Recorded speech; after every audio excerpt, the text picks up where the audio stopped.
बलिदान दिवस है तो ऊर्जा बलिदान दिवस जैसी होनी चाहिए। बोली भारत माता की, भारत माता की, रानी दुर्गावती की, राजा शंकर शाह की, राजा रघुनाथ शाह की। सर्वप्रथम मंचासीन आदरणीय अर्जुन सिंह जी पद्मश्री, माननीय प्रदीप जी और उइके जी, सभी को सादर प्रणाम करते हुए, दर्शक दीर्घा में बैठे हुए सभी को मैं सादर प्रणाम करता हूँ।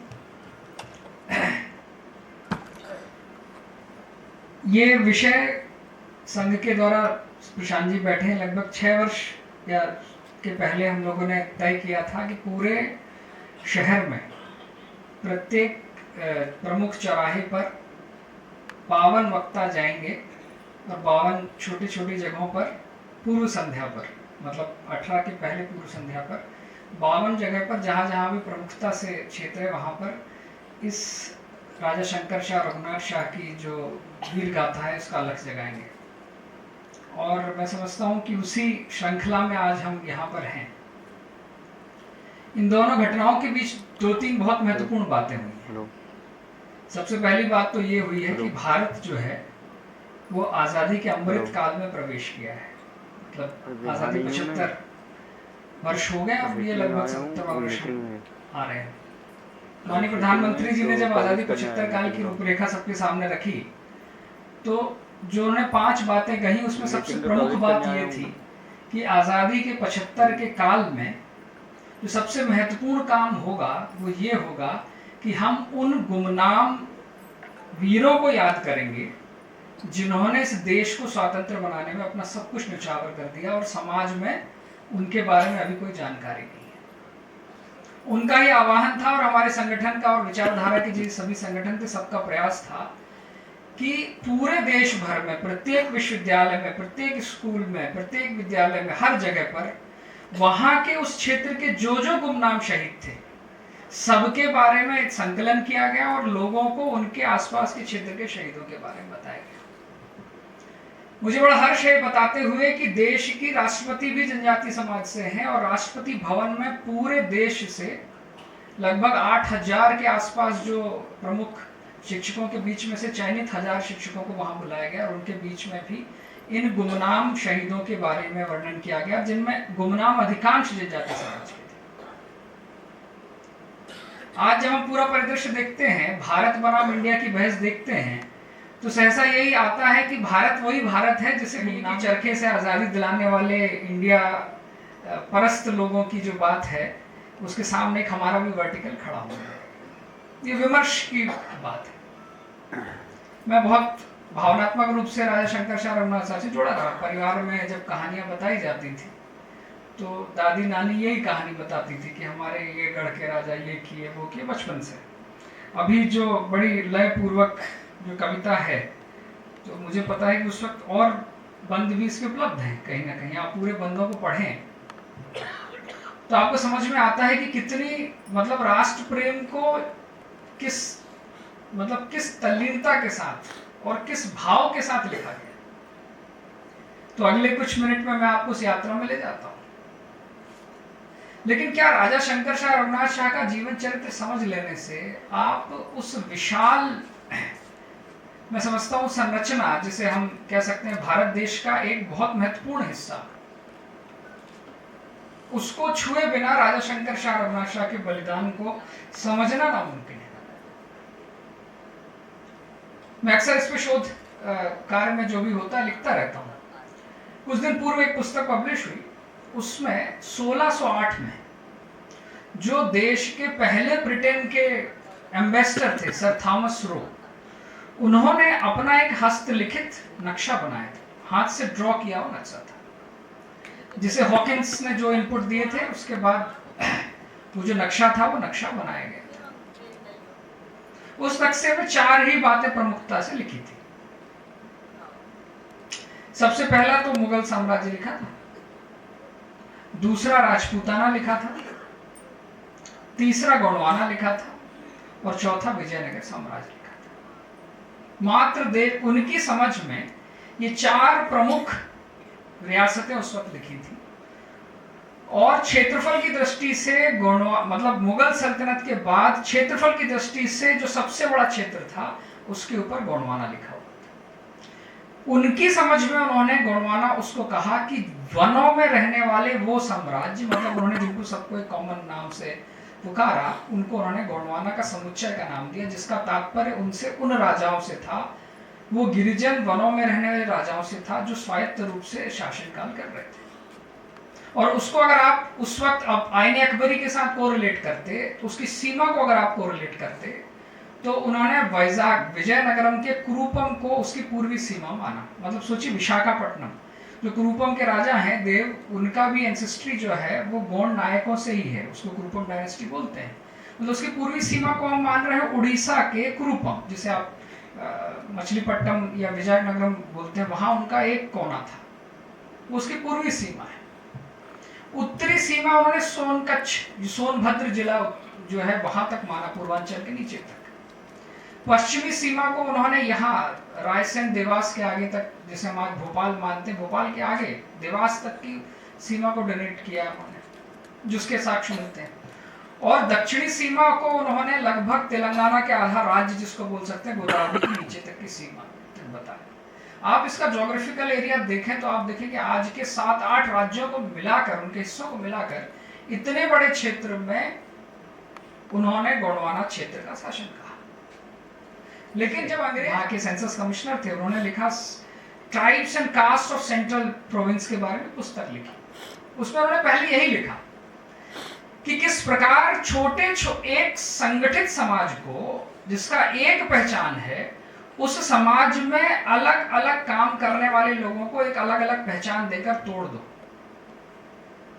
तो जो आज गौंड समाज को आप केवल गोंड नाम से जानते हैं, वो गोंड नाम भी अपने समाज के द्वारा दिया गया नाम नहीं है। इसे सबसे पहले आईने अकबरी में उपयोग किया गया था। लेकिन समाज अपने आप को क्या कहता है? समाज अपने आप को कोयतूर कहता है। क्या कहता है? कोयतूर। कोई मतलब पहाड़ों पर रहने वाले लोग, तूर मतलब योद्धा, पहाड़ों में रहने वाले योद्धा। अपने आप को हम क्या, एक बड़ा विस्तृत नाम है कोयतूर। अब तीन ब्रिटिश प्रेसिडेंसियां थी। इधर से आए तो उन्होंने कहा कि आप कौन हैं, तो उन्होंने कोयतूर कहा। उधर से आए तो उन्होंने कहा कोया। कोया मतलब पहाड़ों पे रहने वाले लोग, इसीलिए उड़ीसा में, तेलंगाना में जो उनको कोया कहते हैं। फिर कोया का एक और शब्द है कोंडा। कोंडा का मतलब तेलुगु में होता पहाड़ी, और रेड्डी मतलब राजा। तो पहाड़ियों के राज्य का नाम क्या दिया? कोंडा रेड्डी। तो कोयतूर भी नाम है, कोंडा रेड्डी भी नाम है, कोया भी नाम है। उड़ीसा गए तो नायक कहा, क्योंकि राजा का मतलब उड़ीसा में नायक है, तो वहां पे नायक भी कहा। वहां गए तो कोंड को उन्होंने KH खोंड कर दिया, तो उड़ीसा में भी आधे लोगों को खोंड कहने लगे। तो आप ये देखेंगे, ये तो कहा ही, एक संगठित गोंड समाज में जो लोग देव आराधना करते थे उनको हम प्रधान बोलते थे, क्योंकि वो देवों की आराधना करते थे, पुजारी थे गोंड समाज के, तो उनको प्रधान कहा। तो अंग्रेज ने कहा नहीं साहब, इनका प्रोफेशन अलग है, दे आर डिफरेंट। तो गोंड समाज से प्रधान को अलग कर दिया। गोंड समाज के जो देवता हैं, देवता के अधिष्ठान में, मतलब ये तो आराधना है, लेकिन अगर कोई जड़ी बूटी, किसी उपचार कुछ भी करना है, तो उसे लाने की एकमात्र समाज में जिम्मेदारी बैगा समाज के पास थी। जंगल से कोई गोंड जड़ी बूटी नहीं ला सकता था। जड़ी बूटी में देवताओं का आवाहन करके हमारा बैगा समाज लाता था, तो वो समाज के ही अंग थे। उन्होंने कहा नहीं साहब, ये जड़ी बूटी इकट्ठी करते हैं तो ये बैगा हैं। करते हुए एक समाज को अलग अलग हिस्सों में तोड़कर उसको विभाजित समाज कर दिया, जो समाज ने 11वीं शताब्दी से लेकर 1857 तक शासन किया, जो एक संगठित समाज था, जिस समाज की अपनी देव परंपरा थी, जिस समाज की अपनी गोत्र परंपरा थी, जिस समाज की अपनी परंपराएं थी, उन समाज की परंपराओं को तोड़कर उनको छोटे छोटे प्रोफेशन बेस्ड कम्युनिटी में तोड़ दिया। तो जो एक संगठित समाज की जो संगठित शक्ति थी वो टूट गई। अब जो बची वो कोई, बस आपको किसी अंग्रेज ने क्या कह दिया, आपने उस पहचान को स्वीकार कर लिया, और हम भूल गए कि एक विराट सागर के हम हिस्से थे, हमको एक पोखरों में छोटी छोटी चीजों में तोड़ दिया। तो जब हम बात करते हैं राजा शंकर शाह रघुनाथ शाह के बलिदान की, तो हमें समझना पड़ेगा कि जो इतिहास है, जो गौरवपूर्ण इतिहास है, उसका भारत के इतिहास में क्या योगदान है। दिक्कत ये थी कि जो गोंडवाना समाज है उसका उद्भव गोदावरी के तट से था। हमारी उत्पत्ति जो है, जो भाषा है गोंडी, जिसे हम भाषा बोलते हैं, उसकी जो व्याकरण है वो दक्षिण की व्याकरण है, तेलुगु से मिलती हुई है। मतलब दक्षिण के लोग, जब भारत अखंड भारत था तो नर्मदा दक्षिण की करधनी थी। मतलब दक्षिण नर्मदा, अभी भी हम बोलते हैं कृष्ण यजुर्वेद और शुक्ल यजुर्वेद की जब बात की थी तो ये पूछा जाता है कि नर्मदा का तीर्थ कौन, तट कौन सा है, उत्तर है कि दक्षिण है। जो दक्षिण से आने वाले लोग जो यहाँ तक थे, उस सारी विराटता की, उनका जो इतिहास था, उनकी जो भाषा थी वो उत्तर के लिए अलग थी, तो लोगों ने उस पूरे इतिहास को समूल नाश कर दिया। आज हम मराठा साम्राज्य के इतिहास की बात करते हैं क्योंकि वो गोंडवाना साम्राज्य के बाद का शासनकाल है। आज हम सिख की बात करते हैं, आज हम राजा हर्ष की बात करते हैं, हम अशोक की बात करते हैं, बाकी सारी बात करते हैं, लेकिन जो गोंडवाना साम्राज्य था इसको कहीं ना कहीं इतिहास के पन्नों में दबा कर रख दिया। लोग सोचते हैं हाँ हिस्सा रहा होगा, थोड़ा सा हिस्सा रहा होगा, पर आप सोचिए राजा अम्हणदास देव नाम था, राजा अम्हणदास देव, ये नाम कहां पर मिला। जो रायचंद जो यहाँ थे, जो इतिहासकार थे, वो एक सती के पत्थर को जब देखते हैं तो उसमें लिखा है राजा अम्हणदास देव 1504। सती माता का पत्थर है। सती माता के पत्थर में लिखा जाता था कि शासनकाल किसका था, राजा अम्हणदास देव 1504। अब लोग सोचते होंगे कोई, बाद में पता चला उनके जो सिक्के हैं तो संग्राम शाही एक है। अब ये समानांतर किसके थे, संग्राम शाही अगर हम बात करें तो 15वीं शताब्दी से शुरुआत की जाए तो इब्राहिम लोदी के समानांतर थे। किसके थे, इब्राहिम। हमने इब्राहिम लोदी को तो पढ़ा है, लेकिन अपने क्षेत्र में इब्राहिम लोदी के समानांतर कौन थे उनके बारे में हम नहीं जानते। और आपको राजा अम्हणदास देव के बारे में कौन लिख के देता है, तो फर्जना लिखता है, जो उनके समय का जो है, इब्राहिम लोदी के समय का इतिहासकार, वो लिखता है। क्यों लिखता है कि इब्राहिम लोदी का एक भाई था जलाल। इब्राहिम लोदी का भाई जलाल विद्रोह करके रीवा राजा के पास तक आ गया था।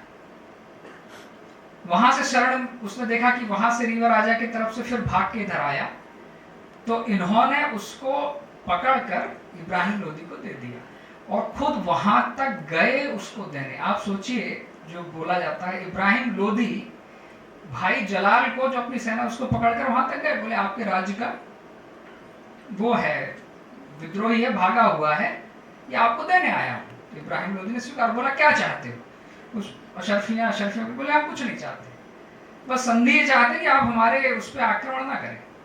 और इब्राहिम लोदी के बारे में आप पढ़ लीजिए, आज तक उसने जो गोंडवाना क्षेत्र था उस पर आक्रमण नहीं किया। ये उनकी डिप्लोमेसी की बात है कि उस समय पर यहां से एक राजा दिल्ली सल्तनत तक जाता है और बताकर आता है कि आपका है, आपसे हमारी संधि है, क्या मांगते हो, तो ये कि हमारा युद्ध ना हो, युद्ध होगा तो बराबर से बात होगी। और मात्र 4 गढ़ थे राजा अम्हणदास देव संग्राम शाही को, 4 गढ़, मतलब मंडला, फिर यहाँ गढ़ा कटंगा और नीचे के 2 और गढ़, 4 गढ़ थे। और पूरा गोंडवाना साम्राज्य बिखरा हुआ था। क्षेत्र तो थे, गढ़ तो हमारे सब थे, पर कोई एक दूसरे के साथ नहीं थे। प्रेरणा किसकी मिलती है, तो दिल्ली तक गए, वहां देखा, सारी चीज देखा, मतलब एक प्रेरणा मिलती है कि कुछ ना कुछ करना चाहिए। तो यहाँ पर उन 4 गढ़ से लेकर 52 गढ़ तक के साम्राज्य को पूरा इकट्ठा किया, बिना युद्ध के, संधि के, सबसे संधि की। लोग मिलते हैं यहाँ पर। सबसे पहले जब वो गए, उन्होंने देखा कि भाई कैसे एक छत्रपति बनना है, उनको महाराज की उपाधि थी, बाकायदा वाजपेयी यज्ञ किया। और वाजपेयी यज्ञ के लिए पहली बार जो वाजपेयी इस क्षेत्र में आए, उन ब्राह्मणों को वहां से लेकर आए, उनको दान दिया। वाजपेयी यज्ञ होता क्या था, लिखा है उसमें कि 52 पूरे जो गढ़ के कुमार थे, राजा थे, सबको बुलाया। और वाजपेयी युद्ध में राजा संग्राम शाही ने कहा कि भाई जो भी शस्त्र विद्या जो आपकी है उसको आप चयन कर लीजिए और सबके सामने युद्ध करेंगे, जो जीतेगा वो अपना अपना, जो हारेगा वो अपना अपना छोड़ता जाएगा। सबने अपना चयन किया संग्राम शाह, तलवारबाजी, तीरबाजी, कुश्ती, घुड़सवारी। राजा संग्राम शाही सारी विधाओं में पारंगत थे। उन्होंने एक एक व्यक्ति को हराया और बोला बस आपसे कुछ नहीं चाहिए है, जब भी हमारे ऊपर अटैक होगा, हमला होगा, आपको अपनी सेनाएं हमें देनी पड़ेगी। सोचिए उस समय पर उन्होंने इस पूरे 1510 की बात बता रहा हूं मैं, और एक ऐसा फोर्टिफिकेशन किया कि राजा संग्राम शाह ने अपने जीवन में लगभग 100 युद्ध लड़े हैं और किसी भी युद्ध में वो पराजित नहीं रहे। किसी भी युद्ध में कहीं नॉन फैक्ट नहीं है। और केवल हम नहीं कह रहे हैं, ये बात गुजरात जो है, गुजरात का उधर पे जो बादशाह था उसने इस बात को लिखा है, और उसने इस बात को इसीलिए कहा कि संग्राम शाही की उपाधि उनको इसलिए दी गई कि अपने जीवन में कोई युद्ध नहीं हारे। तो ऐसे संग्राम शाह जो थे, जिन्होंने मतलब उस वक्त ऐसा नहीं कि मालवा उत्तर दक्षिण पूर्व, एक 40 वर्षों से अधिक समय जो काल था, शांतिपूर्ण काल उस वक्त पे हुआ। और जो हम जिस गोंडवाना साम्राज्य की बात कर रहे हैं उसके लिए सबसे पहले नमन अगर किसी को है तो महाराज अम्मटदास शाही देव, जो उनका पूरा नाम है, जिन्हें हम संग्राम शाही के नाम से जानते हैं। एक बार जोरदार।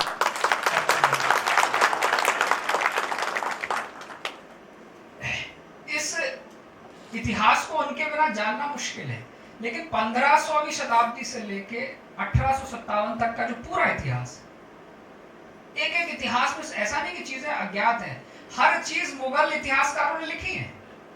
एक एक राजा के बारे में लिखा है, उसके पास कितनी सेना थी ये लिखा है, वो कितने कुशल थे सब लिखा है, उनसे संधियां सब कुछ लिखी है। परंतु हम लोगों को इस जबलपुर के विशेषकर, महाकौशल के विशेषकर, इन लोगों को अपने ही क्षेत्र का इतिहास नहीं पढ़ा है। जो अभी आदरणीय बता रहे थे भाई साहब, जबलपुर में 52 ताल है। जबलपुर के पुराने नामों को अगर आप उठाना शुरू कर दें तो पूरे उस समय के पूरे नाम हैं। और अक्सर क्या है, सेट असाइड इसलिए कर दिया जाता है कि यार गोंड समाज के राजा थे। क्या जबलपुर में जब शासन करते थे तो दूसरे समाज नहीं रहते थे? ऐसा नहीं है। यहाँ पे जो लोग भी हैं, अगर वो अपनी एंसेस्ट्री निकालें तो उन्हें पता चलेगा कि उनके पूर्वजों को यहाँ लाकर बसाने वाले राजा संग्राम शाही थे। एक बड़ा विवाद का प्रश्न उनके द्वारा लिखा जाता है उनके समय काल में, कि उन्होंने कहा था भाई हमारी प्रजा में सब पढ़ेंगे, और वो स्वयं संस्कृत के प्रकांड ज्ञानी थे। रस रत्नमाला उन्होंने लिखा है, 16 विधाओं का पूरा ज्ञान था उनको। बोलते थे कि राजा संवाद कैसे करे बाहर से, तो सबको पढ़ाना है। तो जब सबको पढ़ाने की बात हुई तो उस वक्त पे सबके अलग अलग प्रोफेशंस थे। कोई मछली पकड़ता था और कुछ, अधिकांश उस वक्त पर हमारे क्षेत्र में चूंकि वाटर बॉडीज बहुत थी, बड़ा समाज हमारा केवट समाज था, नाविक समाज था। तो लोगों ने कहा कि भाई इनको हम कैसे करें, तो मछली पकड़ते हैं और पानी में रहते हैं, इनसे तो मछली की, ये लिखित है, इनसे तो मछली की खुशबू आती है, हम कैसे इनको संस्कृत पढ़ाएंगे? हमने कहा तो यक्ष प्रश्न है, लेकिन मुझे तो पढ़ाना है, मेरे क्षेत्र के लोग हैं, इनकी शिक्षा दीक्षा करनी है, कैसे संचार रहेगा? तो उन्होंने एक उपाय दिया कि मिथिला चले जाइए। मिथिला जाएंगे तो वहां के जो ब्राह्मण हैं वो लोग मछली का सेवन करते हैं, उनको मछली की उससे कुछ नहीं होगा। तो पहली बार राजा संग्राम शाही, सोचिए 15वीं शताब्दी में यहाँ से पटना जाते हैं और वहां से तकरीबन 100 से 150 परिवारों को लेकर आते हैं, उनको दान देते हैं कि आप यहाँ पे आइए और उनको पढ़ाइए। जिसे आप दरभंगा आज जानते हैं, दरभंगा के जो राजा हैं वो यहाँ से ही गए, महेश ठक्कर, उन्होंने यहाँ के राज लेकर वहां जाकर राज बसाया। तो संग्राम शाही की बात इतना विशाल है, उन्होंने कितनों को किया। उसके बाद हम जानते हैं राजमाता का जो एक पूरा शोध संस्थान हमारे पास है। रानी दुर्गावती के वैभव काल की हम सभी चर्चा करते हैं, कैसे हुआ। राजा दलपत शाह का शासन काल है, उसके बारे में जानते हैं। और बहुत कम लोग हैं जो उसके बीच की जो बड़ी श्रृंखला हुई उसके बारे में जानते होंगे। रानी दुर्गावती, राजा दलपत शाह के बाद जब शासन काल चला गया तो लगभग 1 साल तक मुगलों ने 1564 के बाद 1 साल तक इसको देखा, भाई ठीक है हमने एक्वायर कर लिया, हम संभालेंगे। लेकिन उन्हें यहाँ की टैक्सेशन व्यवस्था ही समझ में नहीं आई, क्योंकि रानी दुर्गावती राजा संग्राम शाह के काल में स्वेच्छा कर था। स्वेच्छा कर मतलब आपको जितना उगे उसमें जितना आपको देना खुशी से दे देना। कभी आपने देश के किसी उसमें स्वेच्छा कर सुना है? तो कोई कर देने आते ही नहीं था, इन्हें जबरदस्ती की तो कर कैसे ले। और कर भी हाथियों में देते थे, बाकी चीजों में देते थे। तो कोई कर हुआ नहीं। 1-1.5 साल देखा, उन्होंने कैलकुलेशन किया, कुछ है ही नहीं। उनके यहाँ तो क्या 1/3 1/6 होता था। 1 साल के बाद उन्होंने दलपत शाह के छोटे भाई राजा चंद्र शाह को बुलाया और उनसे कहा, ये लीजिए आपका जो जीता हुआ राज्य हम आपको वापस देते हैं, और रायसेन से, मालवा से जुड़े हुए जो 10 राज्य हैं, जिसमें भोपाल था, बैरागढ़ था, रायसेन था, ऐसे 10 गढ़ बोले हम बस रखते हैं, बाकी पहाड़ी इलाका सब आप रख लीजिए। संधि केवल इतनी है कि जब भी हमारी सेना उत्तर से दक्षिण की ओर जाएगी तो आपके यहाँ पे पड़ाव करेगी, इसलिए आपको गांव में छोटी छोटी जगह पे कुछ मैदान मिलेंगे जिनका नाम आज भी पड़ाव के नाम से जाना जाता है। हम पड़ाव करेंगे और पड़ाव करने में हमें सेना की बस आपको रसद देना और कुछ नहीं, रसद और पड़ाव, इसकी संधि कर ली। और ये संधि औरंगजेब के समय तक चली। तब तक मुगलों ने यहाँ पर आर्म ट्विस्टिंग करके कोई बात नहीं की, बोले और आपको जो देना साल में आप देते रहे। इस पूरी श्रृंखला में चंद्र शाही के बाद राजा मधुकर शाही आए। मधुकर शाही जहांगीर के कंटेम्प्रेरी थे, उनके बारे में हमें पूरा एक इतिहास मिलता है। मधुकर शाही के बाद प्रेम शाही आए, वो कंटेम्प्रेरी थे, उनके बारे में पूरा इतिहास मिलता है, किस तरह की उनकी व्यवस्था हुई। प्रेम शाही के बाद फिर आप देखें बड़े राजा के तौर पर हृदय शाही भी हमारे बीच आए। निजाम जो नाम है, निजाम शाही, जो सूर्य का उनका नाम था, वो निजाम शाही भी उसको बताते हैं। और आते आते आपको हृदय शाही जो मिलता है, औरंगजेब की लड़की जिसका नाम चिमनी था, जो संगीत में पारंगत थी, उससे वो प्रेम विवाह करती हैं उनकी एक पत्नी के तौर पर। औरंगजेब जैसा कट्टर आदमी, और उसकी जो चिमनी चरित्र है इतिहास की पुस्तकों में, मंडला में देखेंगे रानी चिमनी का महल है वहां पर, और उनसे संधि होती है। मतलब इतना विस्तृत बृहद इतिहास है, लेकिन उस इतिहास के बारे में कोई चर्चा नहीं होती है। तो इसके जो पहलू हैं कि वो किसने हमारा इतिहास गायब कर दिया, इसके बारे में जब बात होती है, तो जब मैंने राजा शंकर शाह रघुनाथ शाह को पढ़ा तब मुझे समझ आया क्यों वास्तव में इतिहास गायब किया। मैं आपको पीछे से ले जाता हूँ।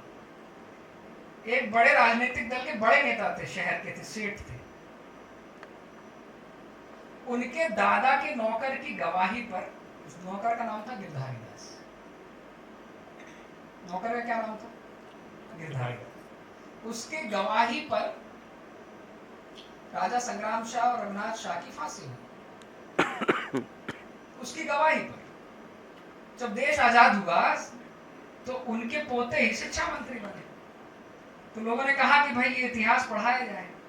तो बोले जब जब संग्राम शाही का इतिहास पढ़ाया जाएगा तो उसमें ये बताया जाएगा कि हमारे दादा की गवाही या उसके नौकर की गवाही पर उनको फांसी चढ़ाई गई।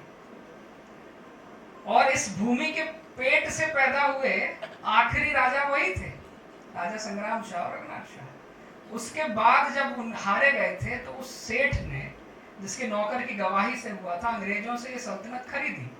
उस सेठ के नाम पर आज भी एक यहाँ पर धर्मशाला है, बाकी चीजें हैं, नाम नहीं लेते। उन सेठ के पोते का नाम, नेहरू जी जब आए थे तो चुनाव आयोग में नाम भी भूल गए थे करने की।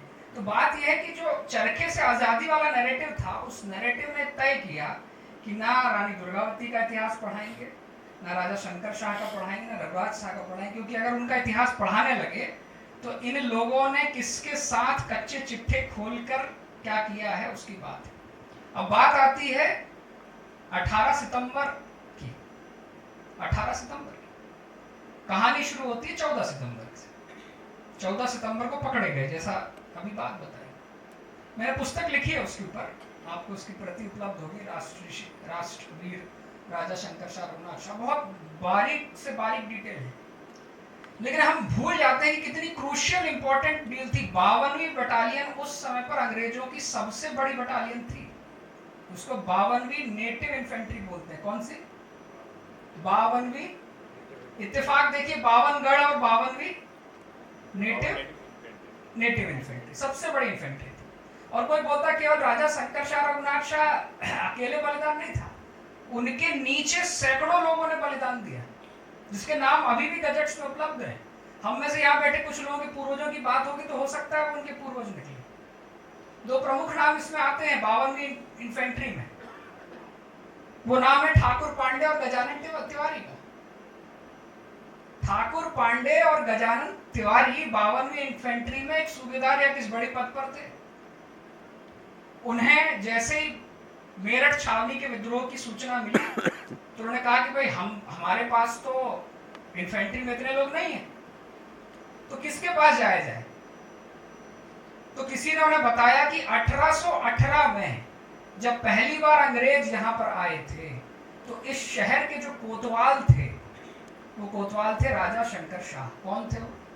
कोतवाल थे, मतलब एक जो शासन हो रहा था उस वक्त पर उनके पास 4000 से 5000 लोगों की स्टैंडिंग आर्मी थी और उनके लोग गोली बंदूक चलाना जानते हैं। वो लोग कौन हैं? तो इस समय पर गौंड समाज के जो प्रमुख मालगुजार थे, 17-18 जो इस क्षेत्र में मालगुजार थे, सबके पास अपने लोग होते थे और वो सभी लोग गोली बंदूक चलाने पारंगत थे। तो उनके साथ 18 मालगुजारों की भी फांसी हुई थी, जिसमें राजा इमले के ठाकुर दिलराज सिंह भी थे। बोले उनके पास विधिवत सारी चीजें उनके पास हैं। तो उन्होंने कहा भाई उनके पास गोला बारूद सब कुछ तो हो जाएगा, लेकिन बोले पैसे भी चाहिए। तो बोले उनके पास पैसे भी है। बोले उनके पास सोने की ईंट है। उनको बताया गया कि उनके पास सोने की ईंट है, जरूरत पड़े तो वो अपना पैसा इसमें लगाएंगे। एक पूरी व्यूह रचना हुई कि कैसे 52वीं इन्फेंट्री बटालियन पे हमला किया जाएगा। और ये घटना उनको बहुत पहले पता चल जाती है, लगभग जुलाई में, 16 जुलाई के आसपास उनको एक घटना पता चल जाती है। और वो तार लिखते रहते हैं कि साहब यहाँ पे विद्रोह हो जाएगा, विद्रोह हो जाएगा, कुछ करिए कुछ करिए कुछ करिए। तो कामटी जो नागपुर के पास है, कामटी से मद्रास की एक बटालियन, घुड़सवार बटालियन को जुलाई में बोल दिया गया था कि यहाँ पर विद्रोह होने वाला है, तब से आप भेजिए। और कामटी ने कहा कि इतना गड़बड़ एरिया है, यहाँ पर हमसे अकेले समझेगा नहीं, तो उन्होंने मद्रास इन्फेंट्री की एक बटालियन को भी लेकर आए। सोचिए कि कितना बड़ा समूह है। और वो लिखते हैं कि इतना बड़ा विद्रोह होगा यहाँ पर कि उसे यहाँ की लोकल इन्फेंट्री संभाल नहीं सकती। ईद के दिन, मतलब वो जो ये उसमें है, ईद आसपास ही पड़ती है, थोड़ी दिन पहले ही पड़ी है। तो ईद के दिन यहाँ पर हम अटैक करेंगे और जो पूरी छावनी आपको दिख रही है पूरी रूपरेखा पूरी बन जाती, सब कुछ बन जाती है। लेकिन अंग्रेजों को फिर भी एक दिक्कत जा रही थी उस वक्त कि इतनी बड़ी इन्फेंट्री ले तो आएंगे, लेकिन उस इन्फेंट्री के लिए खाना रसद कहां से लाएंगे, कौन देगा रसद? तो अंग्रेजों के पास तो लिमिटेड होता था, उस वक्त कहां से इकट्ठा करेंगे? तो यहाँ के जो एक सेठ थे जो रसद देते थे, सेठ जो थे उस वक्त के नाम लेना ठीक नहीं है, मरणोपरांत को लेकर, तो जो सेठ थे उन्होंने कहा साहब हम रसद पूरी देंगे, लेकिन जब आप इनको हरा दो तो ये जो क्षेत्र है ये हमें मिल जाए, राजा हम इसके हो जाए। ठीक है। तो उन पूरे लोगों के लिए उन्होंने पूरी रसद जुटाई, सारा कुछ किया, सारी चीजें की। और इसके पैरेलल में राजा शंकर शाह रघुनाथ शाह के साथ मिलकर जो बुंदेला विद्रोह में उनके साथ लोग लड़े।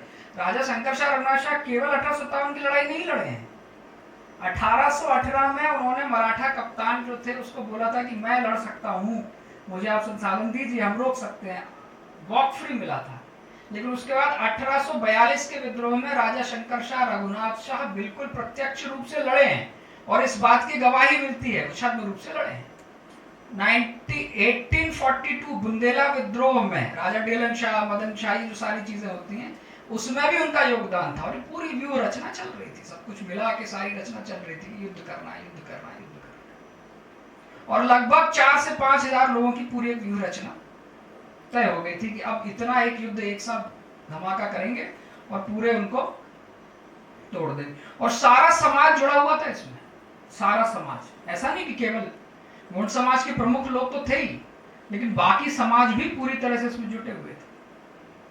और जब युद्ध, आपको केवल एक हिस्सा पता चल रहा है कि जब युद्ध हुआ है, लेकिन युद्ध होने के बाद की विकराल स्थिति क्या थी ये भी सोचने लायक है।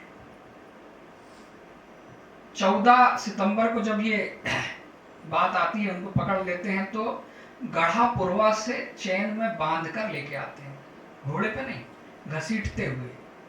कहां से? हस्तीसाला, गढ़ापुरवा अगर आप जाएं मेडिकल कॉलेज के पीछे, वहां उनको घेर लेते हैं, घेर कर भी वो महिलाओं को आगे रखकर घेर लेते हैं। उसमें ये कविता उनको मिलती है।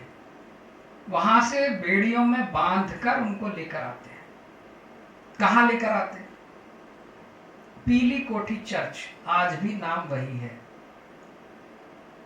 आज भी उसका नाम वही है, पीली कोठी चर्च लेकर आते हैं 14 तारीख। और 14 तारीख से प्रताड़ना शुरू होती है। प्रताड़ना मतलब द्रोह प्रताड़ना। कि तुम धर्म स्वीकार कर लो तो तुम्हें पेंशन दे देंगे और छोड़ देंगे। ऐसा धर्म 14, 15, 16, जब तक 15, 16 तक नहीं होता तो एक रिपोर्ट आती है उनकी खुफिया कि जो लोग इनके नेतृत्व में कर रहे थे वो लोग पीली कोठी चर्च पर हमला कर देंगे और राजा को छुड़ाकर ले जाएंगे। 2 से 3 दिन में हमला होने वाला है। 4-5 हजार लोग इकट्ठे हो चुके हैं। ये पूरी एक सूचना हो जाती है। उन्होंने तुरंत कामटी बोला कि जल्दी भेजिए, यहाँ पर हमला होने ही वाला है, जल्दी सेना भेजिए। तो वहां से कामटी से सेना निकलती है 17 तारीख तक पहुंचने की। उन्होंने कहा साहब समय नहीं है, इनको बांध के रखेंगे तो अटैक होगा और इनको छुड़ाकर अपने उसको ले जाया जाएगा। तो 16 तारीख को मुकदमा बगावत शुरू होता है और कोई सबूत तो था नहीं, केवल एक कविता थी। उस कविता के आधार पर उनको फांसी चढ़ानी थी। तो बोले कविता कोई गवाही तो दे। तो ये जो सेठ थे गिरधारी लाल, इनका जो नौकर था, उसने गवाही दी कि बोले इसमें लिखा है कि अंग्रेजों को हम मार। हालांकि स्थिति थी। इस लाइन में पढ़ता हूं कि मूंद मुख दंडिन को चुगलों को चुबाई खाई, खूंद दौड़ दुष्टन को शत्रु संहारिका। मूंद मुख दंडिन को चुगलों को चुबाई खाई, खूंद दौड़ दुष्टन को शत्रु संहारिका। मार अंग्रेज रेज देई मात चंडिका, बच्चे नहीं बैरी बाल बच्चे संहारिका। शंकर की रक्षा कर दास प्रतिपाल कर, विनती हमारी सुन आए मात पालिका। खाए ले मलेच्छन को झेल नहीं करो अब, भक्षण कर तक्षण कर बैरन को कालिका। मूंद मुख मुंडिन को चुगलों को चुबाई खाई, खूंद दौड़ दुष्टन को शत्रु संहारिका। चुगलों को मतलब चुगलखोरों को चबा खाने की बात हो रही है। ये एक इतिहास था और मुकदमाए बगावत शुरू होता है। इसके आधार पर उनको फांसी देने की बात कह दी जाती है और लगभग जो 17 तारीख का एक रिजर्व डे रखा जाता है। रिजर्व डे में दिखाया जाता है कि कैसे फांसी दें। तो उनकी एक मुख्य जो उनकी दिक्कत थी कि इनको फांसी देंगे तो उनका पार्थिव शरीर मिलेगा, उसको लेकर फिर ये कहीं पर विद्रोह के लिए अग्नि मिल जाएगी। तो ऐसी तरीके से इनको मारा जाए कि इनकी जो बॉडी है वो कोई प्रेरणा का स्रोत ना बने। तो इसलिए क्या बोला कि इनको तोप के आगे बांध कर उड़ा देंगे। तो यहीं पीछे आप यहाँ से जब जाएंगे तो वहां पर पीली कोठी के बाद उनको एक छोटा सा जेल थी, छावनी, जिसे हम आज की डेट में फॉरेस्ट गार्ड की वो छावनी है, वहां पर बांध कर रखा गया। भूखे प्यासे, कोई खाना नहीं दिया गया था उनको, कोई खाना, लेकिन बिना खाए छाती चौड़ी करके वहां पर थे और उनको आखिरी समय तक बोला गया। तो जब उनको फांसी, ऐसी एक कहावत है कि जब फांसी देने जी जा रही थी तो उसके पहले एक अंग्रेज आता है उनकी, क्योंकि वो जो प्रक्रिया है उसे कहा जाता है कि जो अंग्रेज मारने का आदेश दे रहा है उसे पाप मुक्त करने के लिए पहले एक व्यक्ति आता है कि तुम क्राउन की रक्षा के लिए काम कर रहे हो, उनको उड़ा रहे हो, तो तुम्हारे ऊपर कोई पाप नहीं आएगा। उसके पाप मुक्त करने की प्रक्रिया विधि में एक आखिरी प्रक्रिया होती है कि जिसे चढ़ाया जा रहा है उसे the last wish has to be asked, the last wish. तो उन्होंने कहा हम लास्ट विश पूछना चाहते हैं। तो उन्होंने सोचा शायद लास्ट विश में बता दे कि हम तुम्हारा धर्म स्वीकार कर लेंगे, हमें शायद बख्श दो गढ़। नहीं, छाती चौड़ी करके एकदम खड़े रहे और बोले जिसके कारण आप हमें चढ़ा रहे हैं फांसी पर, उस कविता को हम दोबारा दोहराना चाहते हैं। सोचिए ये जिगर। तो जो पहला बंद मैंने आपको सुनाया वो बंद तो सुनाते हैं और दूसरा बंद फिर कुंवर रघुनाथ शाह गाते हैं कि कालिका भवानी माए अरज हमारी सुन, डार मुंड माल गर खड़ग कर पालिका। सत्य के प्रकाशन को असुरन विनाशन को, भारत समर मही चंड के संवर ले। झुंड झुंड बैरिन के रुंड मुंड झारी झारी, सोनित की धारन ते खप्पर तू भर ले। कहे रघुनाथ माँ फिरंग इनको काटी काटी, किलक किलक माँ कले खूब कर ले। ये समझते हैं इस भाषा को, कले मतलब कलेवा, कि उनको काट काट कर माँ काली आप कलेवा कर ले। और ये लिखी, क्योंकि आप सुने कि रघुनाथ शाह ने अपना बंद इसमें जोड़ा है। तो माँ की स्तुति, और इस स्तुति में भारत का शब्द है, इंडिया का शब्द नहीं है। स्वाधीनता का संघर्ष तो भारत के ध्वज के तले हुआ है। इंडिया के ध्वज वालों ने तो पेंशन और मेंशन की व्यवस्था कर ली थी। इसलिए आज का जो विषय है भारत का स्वाधीनता संग्राम था, कोई इंडिया का स्वाधीनता संग्राम नहीं था हम जो बात कर रहे हैं। इसके बाद उस भीड़ में रानी फूल कुंवर भी थी और राजा रघुनाथ शाह की पत्नी भी थी। इत्तेफाक से उनकी जो राजा रघुनाथ शाह की जो पत्नी थी वो हमारे राजा इमलई से थी, ये बात पता आती है। उड़ने के बाद खुली की खुली आंखें रह गई और धड़ जो है बहुत दूर तक रहा और उन्होंने सारी चीजों को एकत्रित किया और नर्मदा के घाट पर जाकर उनकी उसी शाम पूर्णाहुति की और उसके बाद फिर निकल गई। और 1857 में रानी फूल कुंवर का भी बलिदान है। मैं समझता हूँ दीदी ने यहाँ पर एक पुस्तक लिखी है उनके ऊपर, उनका भी बलिदान हुआ, रानी फूल कुंवर का भी पूरा एक बलिदान हुआ। तो ये जब हो जाता है उसके बाद खत्म नहीं होता है, उसके बाद तो विद्रोह की शुरुआत होती है। जैसे ही पता चलता है कि हमारे नेतृत्वकर्ता राजा शंकर शाह रघुनाथ शाह को तोप के मुंह पे उड़ा दिया गया है, ये सारे जो मालगुजार थे और सारे लोग हैं निकल पड़ते हैं और आसपास जितने भी क्षेत्र हैं उन्होंने लगभग 4000 के आसपास पूरी सेना इकट्ठी करके पाटन में एक लेफ्टिनेंट मार्काइन थे, उनको मौत के घाट उतार देते हैं। ठीक है, मैग्रेवर उसको मौत के घाट उतार देते हैं और अपना तोड़फोड़ करते हुए शुरू हो जाता है। और उनका उद्देश्य था कि यहां से हम मेरठ छावनी जुड़ेंगे। लगभग 4000 लोगों में से फिर मद्रास की बटालियन, कामठी बटालियन, सारी बटालियन चारों तरफ से आ जाती हैं और पाटन, जबलपुर का पूरा क्षेत्र, पाटन छावनी से लेके आपके यहाँ का कैंट से लेके गढ़ा से लेके जहां जहां पर भी है प्रस्फुटित विद्रोह लगभग 15 दिन चलता रहता है। अंग्रेजों के रिकॉर्ड में लिखते हैं 125 सोल्जर्स वर किल्ड, बट वो चीज छुपा जाते हैं कि उनके भी लगभग 1000 से 2000 लोग मारे गए थे, जिसमें native dead bodies were never counted. ये एक प्रक्रिया थी अंग्रेजों की बुक में। तो लगभग 125 के आसपास जो उनके रोल सोल्जर थे वो मारे गए और अनटोल्ड है कि लगभग 1000 अंग्रेजों की सेना मारी गई। और ये जो लोग थे लगभग 4000 के आसपास लोग थे, इनमें से भी लगभग 200 से 250 लोगों को सामूहिक फांसी दी गई। ये बताया कि पाटन के चौराहे पे फांसी दी गई, जबलपुर में दी गई, सब लगभग 10-15 दिन ये विद्रोह चलता रहा।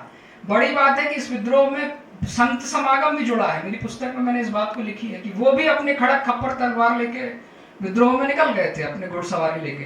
तो इस पूरे क्षेत्र में 18 सितंबर के बाद लगभग 1 महीने तक विद्रोह की ज्वाला धधकती रही और ये वन ऑफ द बिगेस्ट विद्रोह था। लेकिन इसको पूरे इस क्षेत्र के इतिहास से वाइप आउट कर दिया गया पूरी तरह, क्योंकि ये स्ट्रेटेजिक एरिया था अंग्रेजों का कि यहां से वो हारे थे, यहां पर इतना तांडव हुआ था। अगर यहां पर किसी को पता चल जाए, कोई यहां पर बेस बना ले तो क्या हाल होगा। ये 1857 के विद्रोह की बात जब वीर सावरकर लिखते हैं अपने उसमें, तब लोग बाद में जाकर इसको स्वीकार करते हैं कि विद्रोह था। नहीं तो आजादी 1947 तक तो लोग ये स्वीकार भी नहीं कर रहे थे कि ये एक स्वाधीनता संग्राम था। मात्र 2.5 लाख लोगों ने पूरे देश को कब्जा बंदी बनाकर रखा था।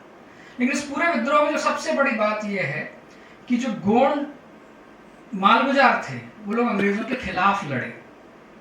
अगर उन्हें संधियां कर ली होती तो मैं नाम नहीं लेना चाहूंगा, 1857 के बाद किसको किसका ये गोंड साम्राज्य को फिर बांटा गया, इसको 6 से 8 हिस्सों, जिन्होंने अंग्रेजों को इस विद्रोह में दबाने के लिए साथ दिया गया था, उनको ये पूरा तोड़ तोड़ करके उनको दे दिया गया कि चलिए ये आप रखिए, ये आप रखिए, ये आप रखिए। और उसके बाद जो एक पूरे जंगल के विद्रोह की जो एक परिणति होती है, प्लेग से, हैजा से लेकर पूरा जो एक तितर बितर कर दिया जाता है पूरे क्षेत्र में, एक जो अपने परम वैभव पर सोने के सिक्के चलाने वाला जो राज्य था, स्वेच्छा कर लेने वाला जो राज्य था, जिस राज्य के बारे में आईने अकबरी में अबुल फजल लिखता है कि उनके पास 1000 हाथियों की सेना है और 1000 हाथियों की सेना के बाद 20,000 घुड़सवारों की सेना है और 1 लाख पैदल सेना है। इतनी बड़ी सेना उस समय पर चित्तौड़ के पास भी नहीं थी। ये बात लिखी है आईने अकबरी में। और जब ये यहाँ का जो उनका जो मीर था जो लेकर गया था, तो 500 में से 250 हाथी उसे संभाले नहीं गए, वो जंगलों में भाग गए, तो 750 ही दे पाया। उसमें बाकायदा रकात में लिखा गया है, उसकी शर्फियां लिखी गई। इतना बड़ा साम्राज्य, अंग्रेजों से लोहे लेने वाले इतने लोग, और केवल एक राजा शंकर शाह रघुनाथ शाह नहीं है, एक पूरी परिणति है मुगलों से लोहा लेने वाली, आक्रांताओं से लोहा लेने, बाबूराव शेडमा के, वीर नारायण, ऐसे सैकड़ों लोग हैं जो शंकर शाह रघुनाथ शाह के साथ जिन्होंने आहुति दी। और अगर महाकौशल का इतिहास आपको जानना है तो बिना इनके, मतलब यूं समझें कि 1942 में जब रेडियो म्यूटनी होती है तो सभी लोग लाइन लगाकर इनके बलिदान स्थल पर माथा टेकते और कहते हैं कि राजा शंकर शाह आपके बलिदान से प्रेरणा लेकर हम रेडियो म्यूटनी कर रहे हैं। तो हर आगे विद्रोह करने वालों को जो लॉ दिखाई राजा शंकर शाह रघुनाथ शाह ने, उनकी इस पूर्ण आहुति को, कि अगर वो केवल धर्म स्वीकार कर लेते, केवल उनको उत्तर दक्षिण पूर्व पश्चिम करना था, एक धर्म स्वीकार कर लेते पेंशन मिल जाती, उत्तर दक्षिण पूर्व पश्चिम कर लेते, धर्म स्वीकार कर लेते तो उनको पेंशन मिल जाती। लेकिन उन्होंने पेंशन नहीं स्वीकारी, उन्होंने मां काली की स्तुति स्वीकारी। और आज का विमर्श है कि लोग कहते हैं कि गोंड हिंदू नहीं है। तो अगर गोंड हिंदू नहीं है तो मां काली भी हिंदू नहीं।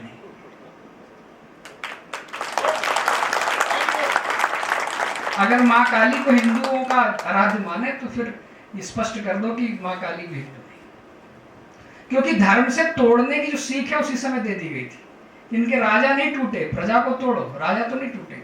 तो धीरे धीरे प्लेग, हैजा, मरता क्या ना करता करते हुए इनको पूरी तरह से निचोड़ के तोड़ कर रख दिया। आगे की परिणति है फॉरेस्ट एक्ट, सबकी शुरुआत यहीं से हुई कि कैसे यहाँ सोने की खान से कैसे कब्जा किया जाए।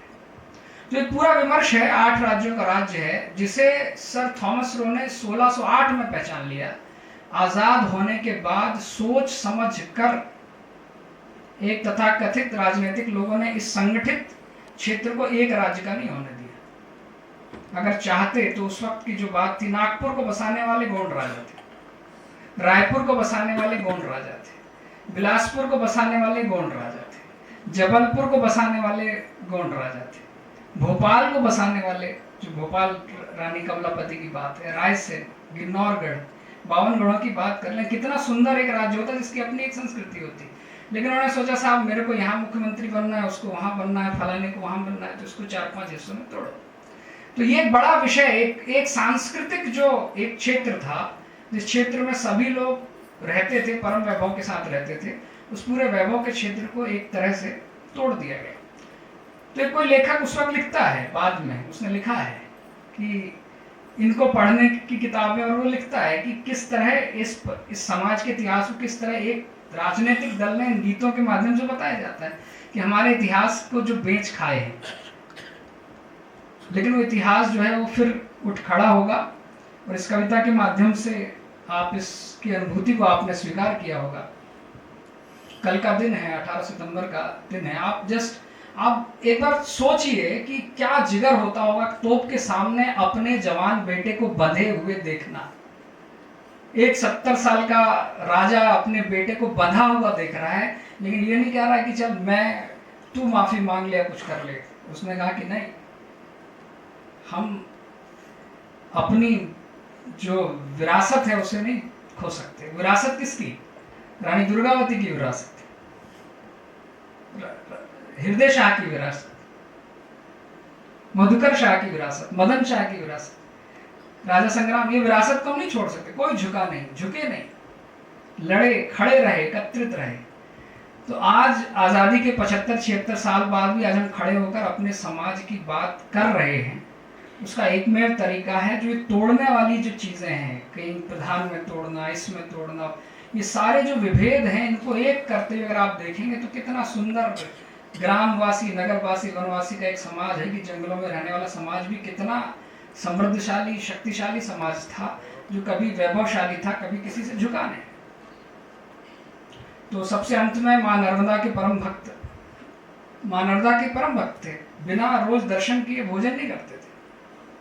राजा संग्राम शाह, रघुनाथ शाह, माँ नर्मदा के परम भक्त, माँ काली के परम भक्त, जिन्होंने देश के लिए 3 बार, ऐसा नहीं 1818 से लेके उस वक्त कुंवर रघुनाथ शाह काफी छोटे थे, राजा शंकर शाह बड़े थे, जो शहर के कोतवाल थे। उनके पिता सुमेर शाही का भी युद्ध हुआ है। सभी युद्ध की पूरी इतिहास है। उन सबके इतिहास को अगर देखें और सारी चीजों को देखें तो एक ऐतिहासिक पुरुष जिन्होंने पूर्णाहुति लगाई और 1857 में अपना सब कुछ न्यौछावर कर दिया। ऐसी महान हुतात्मा एक देव राष्ट्र ऋषि जिन्होंने अपना सब कुछ सर्वस्व कर दिया, और सबके लिए आप सभी उनको स्मृति में इधर आए और उनके परम वैभव की कुछ ऊर्जा आप अपने अंदर लेकर जाएं, उनके परम बलिदान की ऊर्जा अपने अंदर लेकर जाएं। और जैसे कहा है कि शहीदों की चिताओं पर लगेंगे हर बरस मेले, देश पर मिटने वालों का यही बाकी निशा होगा। तो महाकौशल के 2 बलिदान दिवस होते हैं, 24 जून और एक 18 सितंबर। तो दूसरे बलिदान दिवस के लिए आप सभी ने अपना बहुमूल्य समय यहाँ पर आकर दिया, सबके लिए आप सभी को कोटि कोटि वंदन।